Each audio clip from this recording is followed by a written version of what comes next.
Looking for love guidance or tips on how to date someone? Maybe you're single and playing the dating game, or in a long-term relationship. There's something to be learned about how to recognize love. Tune in to True Love Knots by Maria Romano as she deep dives into everything about love, dating advice, wedding tips, entrepreneurship, and so much more. No matter your relationship status, Maria Romano has something to teach you about love, romance, staying together, breaking up, and everything in between. Vulnerability. Do you actually know what that word means? Being vulnerable. And I actually really dived into that particular word when I started listening to Brene Brown. And as you know, Brene Brown talks about topics about being vulnerable, having empathy, having compassion.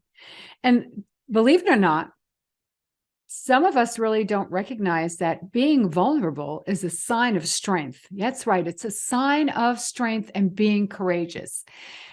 And my name is Maria Romano, for those of you that don't know me, and I talk about love. I have been a minister for 14 years here in Las Vegas, Nevada. I performed over 5,000 wedding ceremonies, and I just love being around love, and I love relationships. And I, too, myself, I'm single, and I've been in several relationships as well. And it took me a long time to learn how to be vulnerable as well. So I want to touch on this topic today, to talk about, have you been vulnerable? Have you been honest with your partner, or maybe your children, maybe other family members? Maybe it's somebody in your workplace or a friend, and sharing with them how you feel about a situation, or how they make you feel. That's right, how they make you feel. You know, some people think being vulnerable is being shameful, and it's not. And, you know, there are times that we meet people in our lives that talk about their status, right? That, let's just take status as an example. And sometimes when you're not of the same status, two things can occur. You either are in awe of the person, they've achieved a lot, which is great, or you become vulnerable and think, oh my God, I'm nowhere. I don't have that kind of wealth they have. I haven't, amassed that type of fortune. And that's normal. It's very, very normal. But, you never should compare yourself, because comparison is the thief of joy. Remember that. Comparison is the thief of joy. And when you're vulnerable, sometimes it means that you feel a little inadequate. You don't feel secure. And it's really not the person making you feel insecure. It's really yourself, and coming back into tuning in with yourself. Now, that doesn't mean that there are people that try to maybe make you feel a little inferior. Oh, that happens. And there are people like that. Let's not negate that some people can be a little difficult, maybe downright cruel. Let's be very honest. But don't take it personally. And that's a tough thing to do. And being vulnerable in a relationship, whether, like I said, whether it's romantic, family, friend, professionally, takes courage and strength. And it takes you breaking down your feelings. And the next time you are vulnerable, I'm going to give you some information that I think will be very helpful, because the reason I've learned this is I've been quite vulnerable actually over the last few years. And I too was in a relationship where I became vulnerable, and the outcome wasn't what I wanted. But you know what? It gave me strength. And the same thing I want to share with you. When you get to a point where you feel a little insecure, or you feel you want some more definition on something because you're just not comfortable, take a deep breath and compose yourself. Try not to let your emotions step in. And I know that's hard, and maybe it means rehearsing, and that's okay. There's nothing wrong with rehearsing. But try to put those emotions aside and take a step back and take a deep breath and share with that other person or group how you feel, and be very descriptive. And what I mean by that, when I say how you feel, I mean, say, listen, right now I feel uncomfortable.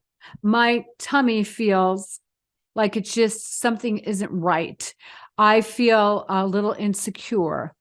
I feel a little ashamed. I feel like I'm not being noticed or I'm not being loved. And say that. And the reason I feel that way is because, and share with that person, because sometimes that will open up a dialogue.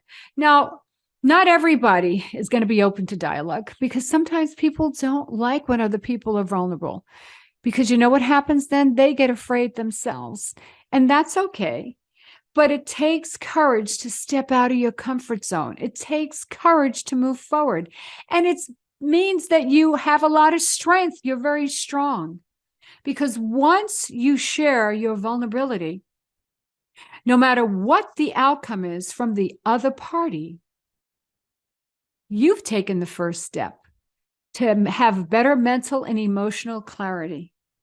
And when you do, you feel great all over. And again, it might not be the situation you want, but at least you took the first step. And being vulnerable in relationships, especially personal ones, you need to share with your partner how you feel and not hide it. And it's not a form of insecurity. So for those of you that are listening and saying, well, that means they're insecure. No, no, no, no, no. You know what? Even the most secure people in the world, people, even presidents, leaders, they have moments of vulnerability. You know, I was listening to a book, it's Strength to Strength by Albert Brooks, and he starts off this book about a very wealthy man that was traveling on the same airplane as he was in first class. He said, this man was well known throughout the country. And he was talking to his wife, and Albert Brooks overheard him. He didn't divulge who this person was. And he was telling to his wife, nobody cares. Nobody cares about me. Nobody thinks, nobody loves me. And his wife looked at him and said, how can you say that? How can you say that? People do love you. And this man is in his 80s. That's what Albert had shared. And you know what? He was being vulnerable. Here's a man, I don't know who he was, but when Albert Brooks saw him, he was astounded. He didn't say a word. He just, nodded. He knew who he was. He said this man was so powerful, so wealthy, and he was surprised at how he was sharing, how he felt he wasn't worth anything. So even those people that you think are the greatest leaders or somebody that you look up to have moments of vulnerability. And there's nothing wrong with being vulnerable. Being vulnerable shows that you have beauty within inside you, that you are handsome, and that you are not afraid to share your feelings. So the next time you have a bit of insecurity in your relationship, whatever it might be, step out of your comfort zone, take a deep breath, and be vulnerable. Thank you.